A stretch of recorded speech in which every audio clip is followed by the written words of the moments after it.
Kita cari Kak Zahira.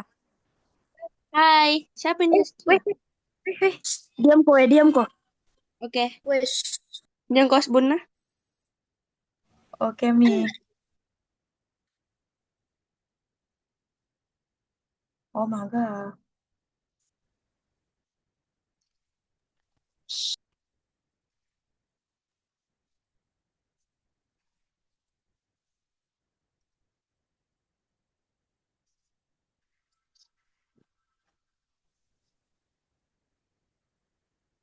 Halo, selamat malam.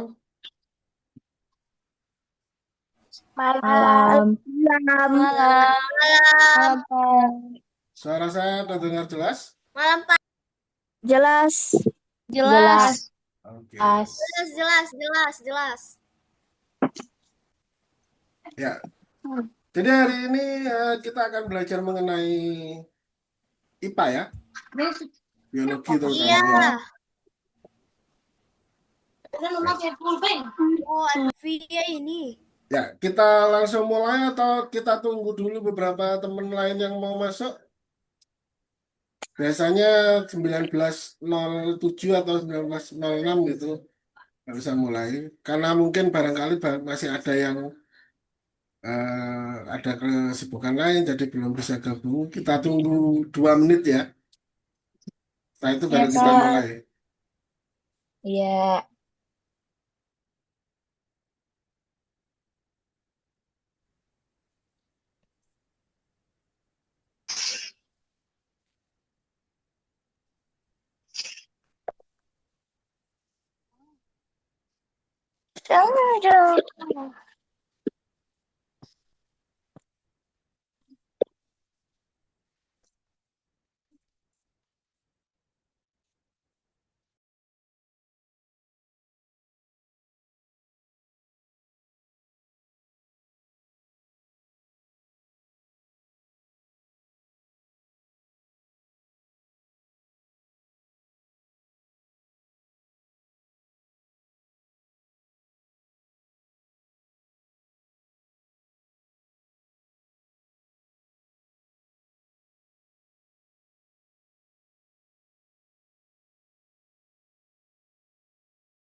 Oke, kita langsung mulai ya, karena sudah 19 malam, biar tidak terbuang banyak waktunya.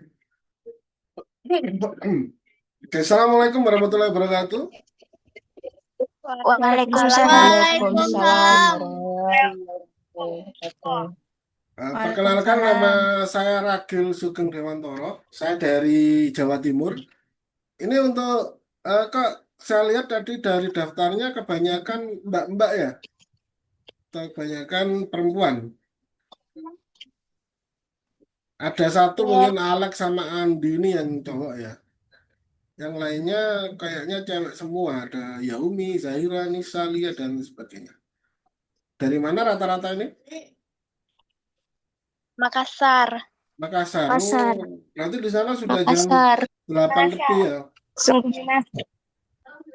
Ya, ya, ya. Ya, saya sendiri juga pernah kuliah di Universitas Negeri Makassar. Di ya, di Universitas Negeri Makassar ya. Tapi waktu itu kuliahnya online ya. Jadi kuliah online, saya di Jawa Timur, kuliah online di Universitas Negeri Makassar. Kuliah untuk program profesi guru, profesi pendidikan guru.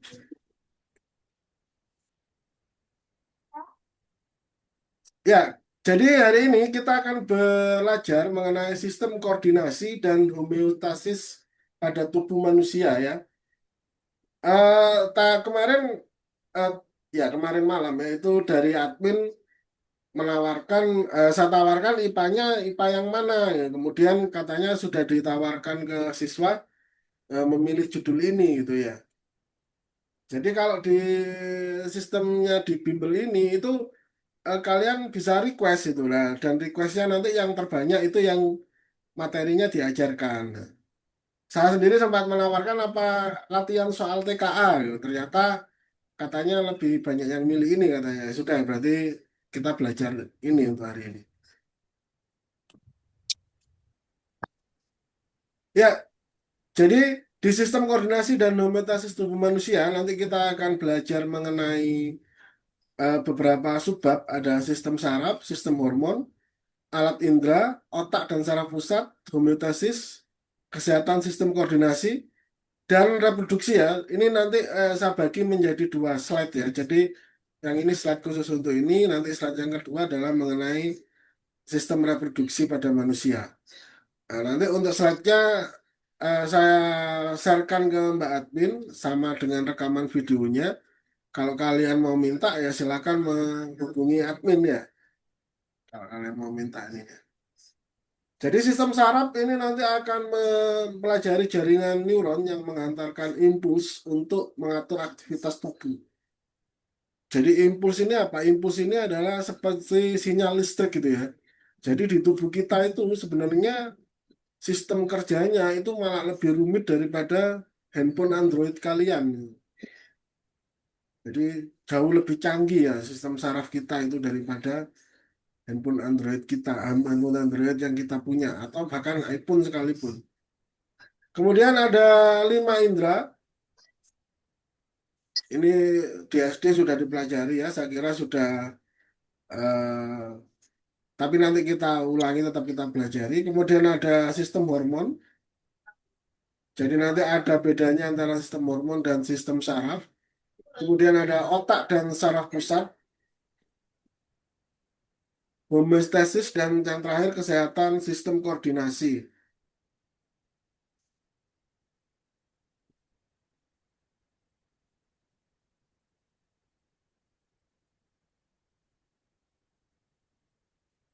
Tujuan dari pembelajaran adalah menjelaskan sistem koordinasi, mampu menjelaskan pengertian dan fungsi sistem koordinasi pada tubuh manusia secara umum. Kemudian identifikasi sistem saraf. Jadi nanti ada saraf pusat, saraf tepi, dan saraf yang lainnya. Nanti kita pelajari.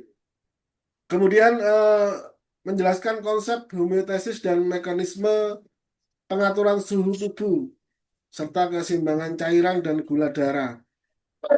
Ja- jadi untuk informasi saja saya di SMK itu mengajar, saya guru SMK mengajar teknik kimia industri ya. Di teknik kimia industri itu ada yang namanya sistem kontrol dalam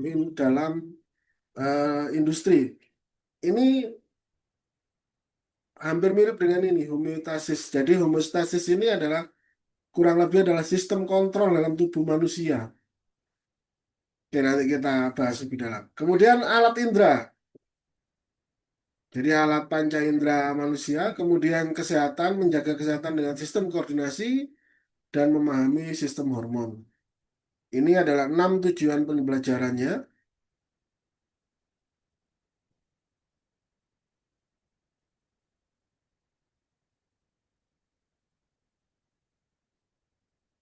Ya, jadi kalau di dalam sistem kontrol, contoh sederhana misalkan sistem kontrol itu kalau di rumah kita atau yang sering kita temui adalah AC. Ya, AC itu ada sistem kontrolnya yaitu berupa sensor suhu, berupa kontrol suhu. Jadi ketika sudah disetting suhunya sekian derajat Celcius, maka AC itu akan berusaha mencapai suhunya itu, dan jika belum tercapai, maka dia akan terus hidup, terus akan bekerja keras supaya tercapai. Karena itu AC rumah atau AC mobil misalkan, ketika pintunya sering dibuka tutup, maka dia akan boros listriknya ya. Jadi di tubuh manusia itu yang disebut dengan sistem koordinasi ya. Jadi sistem yang mengatur menyelaraskan aktivitas tubuh melalui saraf, hormon, dan alat indera. Ya, jadi sarafnya dia akan mengirim sinyal, menginyal sinyal cepat, sedangkan hormon ini prosesnya lebih lambat. Dan indera ini menjadi pintu masuk informasi dari lingkungan.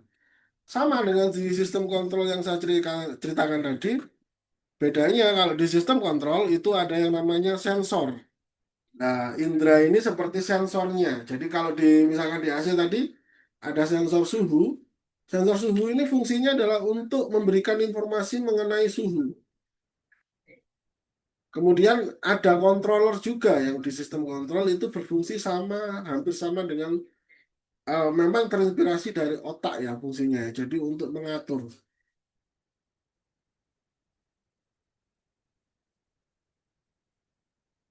Kemudian kalau di sistem kontrol tadi ada aktuator namanya. Aktuator itu adalah apa yang diperintahkan oleh controller untuk mengeksekusi. Misalkan dia perubahan suhu, maka biasanya yang diperintahkan adalah pemanas atau pendingin.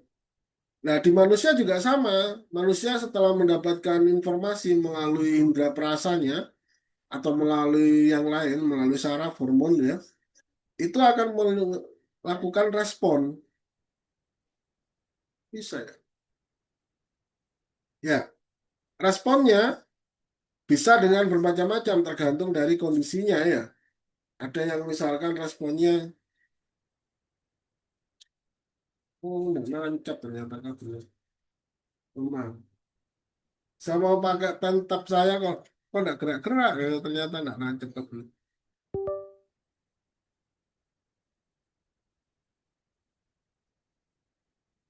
Ya, jadi kalau di sistem kontrol itu ada yang namanya ini pengandaiannya supaya lebih mudah untuk memahami. Ada sensor, ada controller, kemudian ada aktuator. Nah, ini kalau di manusia atau kalau diibaratkan dengan tubuh kita, ini seperti indera, panca indera. Dia bertugas untuk menerima informasi. Misalkan kulit kita itu salah satunya bertugas untuk menerima informasi mengenai suhu di sekitar kita.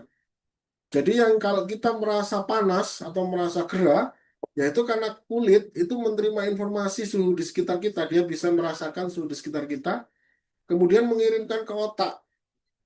Ini suhunya agak panas ini. Nah, setelah itu otak mungkin memberikan respon kepada kelenjar keringat.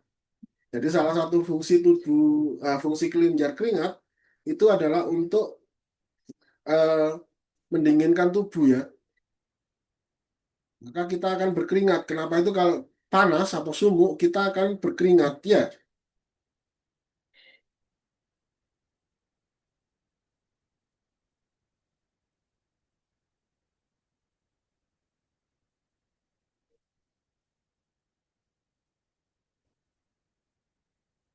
Ya, ngomong-ngomong mengenai keringat tadi, ada pertanyaan keringat ya. Kan kebetulan saya ini kan termasuk yang obesitas ya, jadi termasuk obesitas. Tapi alhamdulillah beberapa tahun terakhir, saya kurang lebih 1,5 tahun terakhir ini saya sudah rajin nge-gym, rajin olahraga gitu. Kemudian juga lumayan berkurang sekitar 14 kilo dari awal semula, dari awal. Nah, yang sering dibahas mengenai orang yang sedang diet gitu ya, atau yang sedang obesitas kemudian ingin menurunkan berat badan, adalah ini keringat ini. Kira-kira mitos atau fakta ya, bahwa semakin banyak keringat, maka semakin banyak lemak yang terbakar. Ini kita out of topic dulu ya sebentar ya. Ada yang mau jawab? Silakan. Jadi kan ada semacam pemahaman kalau kita banyak berkeringat, maka berarti lemaknya yang terbakar semakin banyak. Kira-kira itu mitos atau fakta? Silakan dijawab. Bisa melalui chat, bisa langsung open mic. Fakta. Fakta, Mbak Anissa menjawab fakta. Oke, kira-kira kenapa kok fakta, Mbak Anissa? Mitos. Siapa tadi yang Mbak Karena menjawab mitos? Satu, Saya mitos. Mbak Zahira ya. Oke, sebentar ya, Mbak Ya, Zahira ya. Mbak Anissa dulu. Oke, Mbak Anissa, kenapa kok fakta, Mbak Anissa? karena menurutku keringat itu respon tubuh yang sedang membakar lemak. Oke, baik. Kalau Mbak Zahira, kenapa kok mitos? menurut saya keringat sebagian besar berisi air dan garam yang berfungsi untuk mendinginkan suhu tubuh, bukan sebagai bentuk keluarnya lemak. Oke, ya. Ada lagi yang lain, silakan. Seru ini diskusinya ini. Hmm. Mbak Zahira, pemahamannya tentang keringat ternyata cukup bagus, sangat bagus malah. Ya, jadi apa yang disampaikan Mbak Anissa itu bisa dibilang tidak sepenuhnya salah, tetapi juga tidak sepenuhnya benar gitu ya. Kenapa? Ketika kita nge-gym misalkan di ruangan yang ber-AC, maka keringat kita akan sedikit berkurang, akan sedikit keluar maksudnya.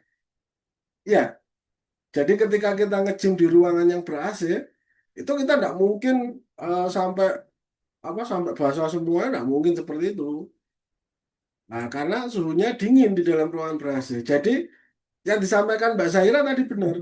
Keringat ini adalah berisi air ya, air dan garam. Dan ini adalah respon tubuh ketika dalam suasana panas ya. Kemudian apa hubungannya dengan pembakaran lemak? Ketika orang berolahraga, maka akan terjadi pembakaran lemak. Pembakaran lemak, suhu tubuh akan meningkat. Ketika suhu tubuh meningkat, maka suhu tubuh akan merespon dengan mengeluarkan keringat. Itu dalam kondisi normal ya. Tetapi jika misalkan di ruangan ber-AC tadi, maka suhu tubuhnya juga tidak akan meningkat kan karena dingin ya.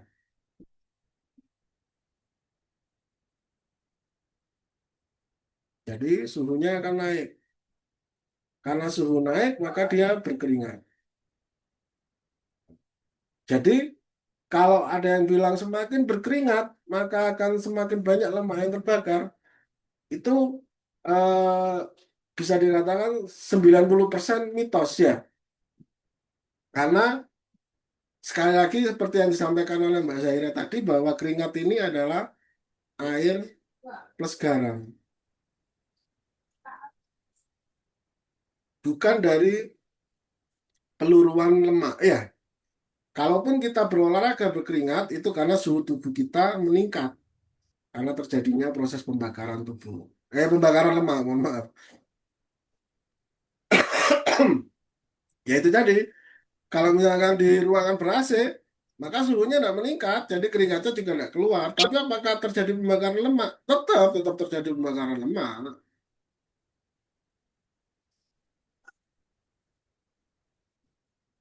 Oke, terima kasih Mbak Zaira sama Mbak Anissa atas diskusinya. Kita lanjut lagi ya. Kita lihat video dulu. Kalau tidak terdengar suaranya, tolong dikasih tahu saya. Halo sahabat sains, Terdengar suaranya?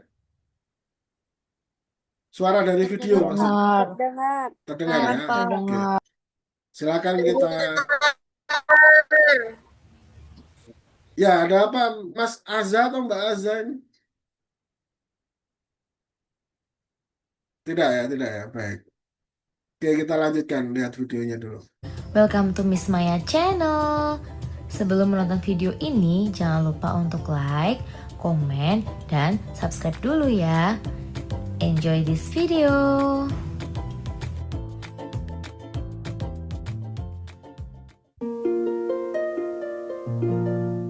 Halo sahabat sains, kembali lagi di channel YouTube Miss Maya. Pada video kali ini kita akan membahas bab 2 mata pelajaran IPA kelas 9 kurikulum Merdeka, yaitu mengenai bab sistem koordinasi, reproduksi, dan homeostasis manusia. Agar lebih mendalam, pembahasan akan kita bagi menjadi 3 bagian ya. Yang pertama, bagian sistem koordinasi manusia. Yang kedua, sistem reproduksi manusia. Dan yang terakhir, homeostasis. Nah, pada video kali ini kita akan membahas bagian yang pertama dulu, yaitu mengenai sistem koordinasi manusia. Simak videonya sampai selesai. Sahabat sains, tahukah kalian bahwa kacamata merupakan salah satu alat bantu penglihatan? Manusia menggunakan kacamata karena terdapat kelainan dalam indera penglihatannya. Masih banyak teknologi yang dapat membantu kerja alat indera manusia yang akan kita bahas dalam subbab ini. Pada subbab sistem koordinasi manusia, kita akan bagi lagi menjadi 4 bagian ya. Yang pertama mengenai sistem syaraf manusia, yang kedua mengenai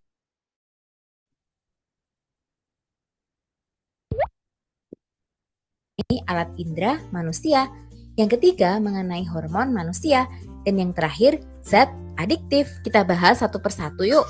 Yang pertama akan kita bahas yaitu mengenai sistem syaraf.